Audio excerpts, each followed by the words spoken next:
Hello दोस्तों। तो part number 5 में आपका स्वागत है। कुछ टाइम ज्यादा लग गया शायद, ठीक है ना। 7 दिन ही के आसपास या 5-7 दिन का तो गैप हो चुका है, मुझे ऐसा लग रहा है। और मैंने बताया था गैप क्यों है, क्योंकि स्टैंड जिसपे ये मोबाइल लगता है वो टूट गया था। तो अभी आया है तो स्टार्ट कर देता हूँ आपकी वीडियो और बैक टू बैक करके इसको खत्म करते हैं, ठीक है ना। पार्ट नंबर 4 तक आपको समझ में आ गया होगा। बेटा देखो, मैंने कहा था चैप्टर बहुत बड़ा है और इसीलिए बेटा जैसे मैंने पार्ट नंबर 1 कराया है, 2 कराया है, 3 और 4 कराया है, इन पार्ट्स को बेटा घर पे फटाफट से एक एक दो दो बार पढ़ लेना। अगर आप इनको पढ़ लेते हो तो फिर आपके लिए आसान हो जाएगा समझना, ठीक है ना। और आपको ये ज्यादा लंबा फिर लगेगा नहीं चैप्टर। बट अगर आप पहले सिर्फ लिख रहे हो और सोच रहे हो कि बाद में एक ही बार में आप याद कर लोगे, तो बेटा आज तक आपसे ऐसा नहीं हो पाया एक बार में याद करने वाला, तो अब कैसे हो जाएगा। इसीलिए पर जैसे जैसे पार्ट कंप्लीट हो रहा है वैसे वैसे उसको याद भी करो, और जो भी मैं बोल रहा हूँ जितनी बार बोल रहा हूँ उसको सुनो ध्यान से। क्लियर हो गया। अभी हम इस पार्ट को फटाफट से खत्म कर लेंगे। पार्ट नंबर 5 है, छोटा सा पार्ट है ये भी, ठीक है ना। और छोटे छोटे पार्ट्स में हम इसको खत्म करेंगे चैप्टर को। तो यहाँ पे है लेबलिंग के बारे में है कि लेबलिंग होता क्या है। तो लेबलिंग से अभिप्राय लेबल तैयार करने की प्रक्रिया से है। लेबलिंग से अभिप्राय, लेबल बोलो लेबल बोल लो, तो लेबल तैयार करने की प्रक्रिया से है। क्लियर हो गया। आगे लेबल जो है 3 प्रकार के होते हैं। ये लेबलिंग की डेफिनेशन मैंने पहले भी लिखवाई थी आपको इसी चैप्टर में स्टार्टिंग में कि लेबल क्या होता है। तो मैंने कहा था लेबलिंग से अभिप्राय लेबल तैयार करने की प्रक्रिया से। लेबल 3 प्रकार के होते हैं। ब्रांड लेबल हो सकता है, श्रेणी लेबल हो सकता है और विवरणात्मक लेबल हो सकता है। देखो विवरण लिखना था, विवरण उसका आत्मक हो गया, ठीक है, तो लेबल हो गया। तो ब्रांड, श्रेणी और विवरणात्मक लेबल, विवरण प्लस आत्मक, ठीक है ना। चलो उसके बाद हमारे पास है लेबलिंग के कार्य। लेबलिंग के कार्य क्या है। तो पहला उत्पाद को पहचानने में सहायक है।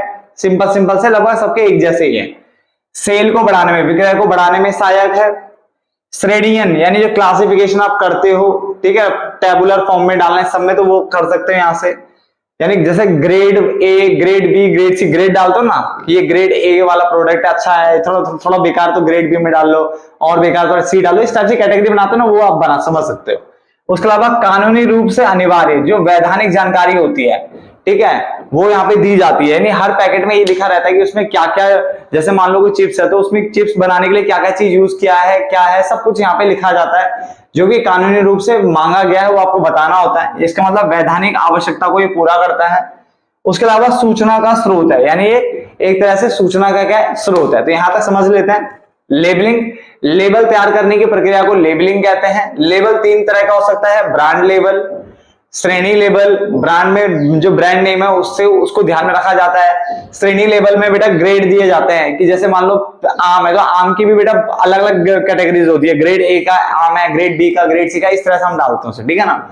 ऐसे डिस्क्रिप्टिव भी हो सकता है जिसको मैंने विवरण प्लस आत्मक बोला, ठीक है। तो ये डिस्क्रिप्टिव लेवल भी हो सकता है जिसमें और भी काफी सारी चीजें डिटेल में दी होती है, ठीक है ना, कि कौन बना रहा है, कंपनी का नाम क्या है, क्या क्या चीज यूज करके बना रहा है, एक एक चीज यहाँ पे लिखा होगा, ठीक है ना। लेबलिंग के कार्य उत्पाद को पहचानने में सहायक है। विक्रय यानी सेल बढ़ाने में सहायक है।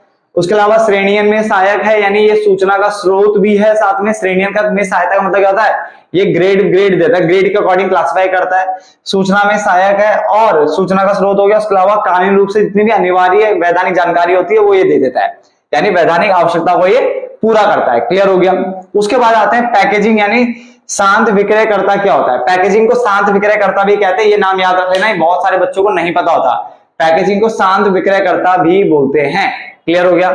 इसने बोला यहाँ पे पैकेजिंग से अभिप्राय उन क्रियाओं के समूह से है। ये क्या है, उन क्रियाओं के समूह से है जो उत्पाद को रखने वाले पात्र, यानी जो जिस चीज में उत्पाद को रखा जाता है उसका डिजाइन बनाने और उनके उत्पादन से संबंधित है। यानी पैकेजिंग में आता है, पैकेजिंग से अभिप्राय उन क्रियाओं के समूह से, यानी वो सारी एक्टिविटीज यहाँ पे आती है जो उत्पाद को रखने वाले पात्र। अब जैसे मान लो कोलगेट है तो कोलगेट को रखने का भी तो पात्र होता है ना, वो जो प्लास्टिक का कवर उसको बाहर लगा होता है वो होता है, फिर एक कागज का कवर जो उसको और ऊपर होता है वो होता है। तो इस टाइप का उसने बोला कि जो उत्पाद को रखने वाले पात्र, मतलब जो बर्तन हो सकता है, कागज हो सकता है, थैला हो सकता है, कुछ भी हो सकता है, ठीक है ना, का डिजाइन बनाने वह उनके उत्पादन से, डिजाइन के साथ साथ उत्पादन भी करना, तो उत्पादन से संबंधित है, वो आपका पैकेजिंग है। क्लियर। तो डिजाइन बनाना किसका, उस पात्र का, और उसको उत्पादन से संबंधित है। पैकेजिंग 3 तरह का हो सकता है। प्राथमिक पैकेजिंग, जैसे कोलगेट की बात की तो उसके ऊपर जो प्लास्टिक का जो लेयर होता है जिसके अंदर वो पेस्ट भरा होता है, वो आपकी प्राइमरी पैकेजिंग होती है, यानी प्राथमिक पैकेजिंग। दूसरी होती है द्वितीयक।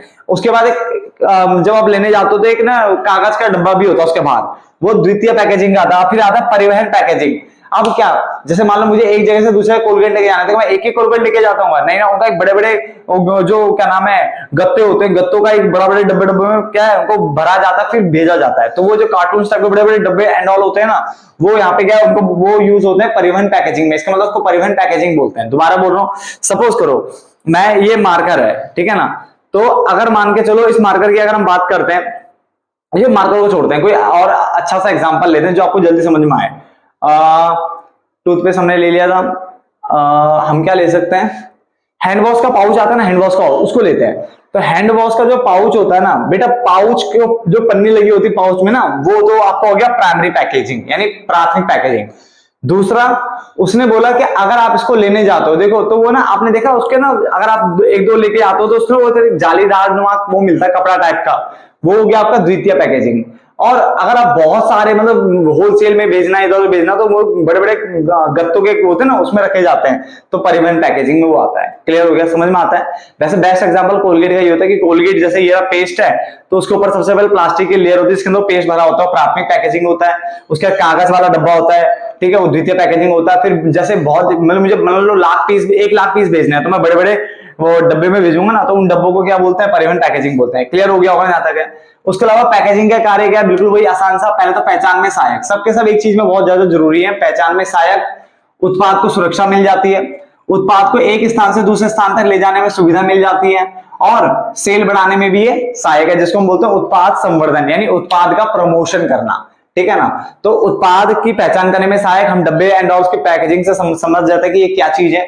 नंबर 2, उत्पाद सुरक्षा हो जाती है। भाई पैकेजिंग करोगे तो उत्पाद की सुरक्षा, वो खराब नहीं होता, टूट फूट नहीं हो पाता, ठीक है, टूट फूट से बच जाता है, ठीक है ना। उसके अलावा उत्पाद को एक जगह से दूसरी जगह ले जाना है, तो उसमें सुविधा मिल जाती है और सेल बढ़ जाती है, यानी उत्पाद संवर्धन हो जाता है, यानी सेल को प्रमोशन मिल जाती है। क्लियर।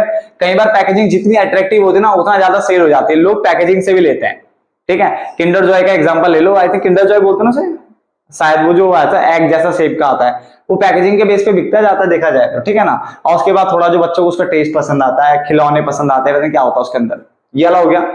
उसके बाद मूल्य मिश्रण क्या होता है बेटा, मूल्य मिश्रण से अभिप्राय उन सभी निर्णयों से, यहाँ पे वो सभी डिसीजन लिए जाते हैं जो वस्तु तथा सेवा का मूल्य निर्धारण से संबंधित है। तो मूल्य मिश्रण क्या है, मूल्य मिश्रण से अभिप्राय उन सभी निर्णयों से है, उन सभी डिसीजन से है जो वस्तु और सेवा जो का मूल्य निर्धारण से संबंधित है, यानी जो वस्तु और सेवा होती है, यानी गुड्स एंड सर्विस होते हैं, उसके मूल्य यानी कीमत से संबंधित है। मूल्य निर्धारण को निम्नलिखित घटक प्रभावित करते हैं। अब अगर मान लो मुझे किसी वस्तु का, मुझे इस मार्कर का मूल्य निर्धारण करना है, तो उसको कौन कौन से घटक प्रभावित करेंगे। तो पहली बात, मूल्य निर्धारण का उद्देश्य क्या है, यानी कीमत निर्धारण का उद्देश्य क्या है, कि मैं क्यों इसका कीमत निर्धारण करना चाहता हूं। तो पहले उद्देश्य आपको डिफाइन करना पड़ेगा। नंबर 2, उत्पादन लागत। भाई उत्पादन लागत भी डिपेंड करता है कि अगर उत्पादन लागत ज्यादा है तो मूल्य आपको ज्यादा रखना पड़ेगा फिर, ठीक है। अगर उत्पादन लागत सस्ती आ रही है तो आप कम मूल्य में भी बेच सकते हो, क्योंकि आपको ठीक ठाक पड़ रहा हो। उसके अलावा प्रतियोगी फर्मों का मूल्य, यानी अगर मैं इस कंपनी का अगर मार्कर ले रहा हूं तो दूसरी जो प्रतियोगी फर्म है, यानी जो कॉम्पिटिटर है इसका, वो कितने में बेच रहा है, तो उसके हिसाब से, जैसे आपने देखा होगा कि पेप्सी और कोक है, ठीक है, वो आप एक दूसरे के हिसाब से क्या रेट को रखते हैं, तो वही प्रतियोगी फर्मों का मूल्य देख करके भी हमें मूल्य निर्धारण करना पड़ जाता है। उसके अलावा सरकारी नियम व कानून तो मानने पड़ेंगे, कितना टैक्स लगेगा, क्या लगेगा, सब आपको मानना पड़ेगा।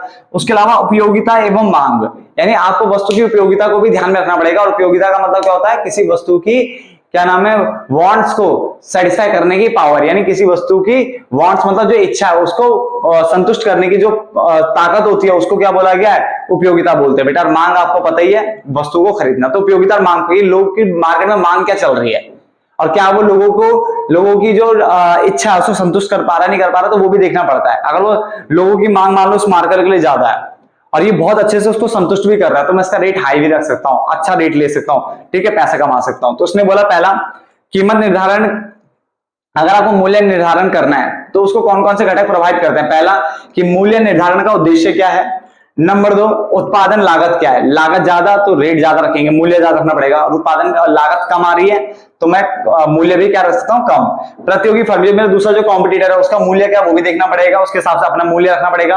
अगर मेरा कॉम्पिटिटर मान लो इसको 30 रुपए में बेच रहा है, तो मैं इसको अगर अपना वाला 40 में बेचूंगा तो मेरा बिकेगा ही नहीं, क्योंकि वो जो 30 में बेच रहा है तो मैं 40 में बेच के मेरा बिकेगा ही नहीं, क्योंकि लोग तो उसी को लेंगे ना। तो इसलिए मुझे उसको ध्यान में रखना, वो 30 में बेच रहा है तो मुझे या तो हद भी हो गई तो मुझे भी या 30 या 28 इसके आसपास रखना पड़ेगा, ताकि मैं मेरे जो मार्केट है ज्यादा बिके और मैं पैसा भी कमा सकूं, ठीक है ना। और ज्यादा ही ज्यादा बढ़ानी तो 1 रुपया 2 रुपया बढ़ा सकता हूँ, 10 रुपया एक्स्ट्रा एकदम से बढ़ाऊंगा तो दिक्कत हो सकती है, ठीक है ना। उसके अलावा सरकारी नियम एवं कानून, इस पे भी ध्यान रखना पड़ेगा, और उपयोगिता एवं मांग, ठीक है ना, ये आपको ध्यान में रखने पड़ते हैं। ये सब चीजें क्या है, घटक क्या है, प्रभावित करते हैं मूल्य निर्धारण को। क्लियर हो गया। उसके बाद आता है संवर्धन मिश्रण क्या है। अब इस संवर्धन मिश्रण क्या होता है, संवर्धन मतलब प्रमोशन होता है बेटा, क्या होता है, प्रमोशन होता है। तो संवर्धन मिश्रण से अभिप्राय व्यवसाय द्वारा, यानी व्यवसाय मतलब बिजनेस, संगठन, ठीक है, व्यवसाय द्वारा या कंपनी के द्वारा उपभोक्ताओं को उत्पाद के बारे में सूचित करने, यानी संवर्धन मिश्रण में क्या होता है, इस अभिप्राय व्यवसाय द्वारा, यानी जो बिजनेस है वो क्या करता है, उपभोक्ताओं को उत्पाद के बारे में, यानी जो आपका प्रोडक्ट है उसके बारे में सूचित करने और प्रेरित करने के लिए अपनाई गई विधियों के योग से। तो उसने बोला संवर्धन मिश्रण से अभिप्राय व्यवसाय द्वारा, यानी बिजनेस के द्वारा उपभोक्ताओं को उत्पाद के बारे में सूचित करने एवं प्रेरित करने के लिए, यानी सूचित करने के लिए और प्रेरित करने के लिए अपनाए जाने वाली विधियों के योग से है। कि एक तो उनको बताना कि ये प्रोडक्ट मार्केट में आ गया है, ये उत्पाद मार्केट में आ गया, और दूसरा उनको प्रेरित करना कि वो खरीदे उनको। तो उन सभी विधियों के योग को क्या कहते हैं, संवर्धन मिश्रण कहते हैं। इसमें आपका क्या आता है, संवर्धन मिश्रण के अंदर 4 चीजें आती हैं। एक तो विज्ञापन, एडवर्टाइजमेंट किया जाता है ताकि लोगों को उसके बारे में पता चल सके और लोग उसे खरीदे। नंबर 2 व्यक्तिगत विक्रय होता है, जिसमें खुद से घर घर जाकर के बेचा जाता सामान। उसके अलावा विक्रय संवर्धन होता है, सेल्स प्रमोशन वाली तकनीक अपनाई जाती है। और प्रचार अथवा लोक प्रसिद्धि, ये चारों में पढ़ाने वाला हूं, चारों के चारों में पढ़ाने वाला हूं ढंग से, ठीक है ना। अभी खाली इतना समझ लो, संवर्धन मिश्रण से अभिप्राय व्यवसाय द्वारा उपभोक्ताओं को, जितने भी उपभोक्ता हैं, कंज्यूमर है, कस्टमर है, उनको उत्पाद के बारे में सूचित करने तथा एवं प्रेरित करने के लिए अपनाई जाने वाली विधियों के जितने मेथड्स हैं उनके योग से।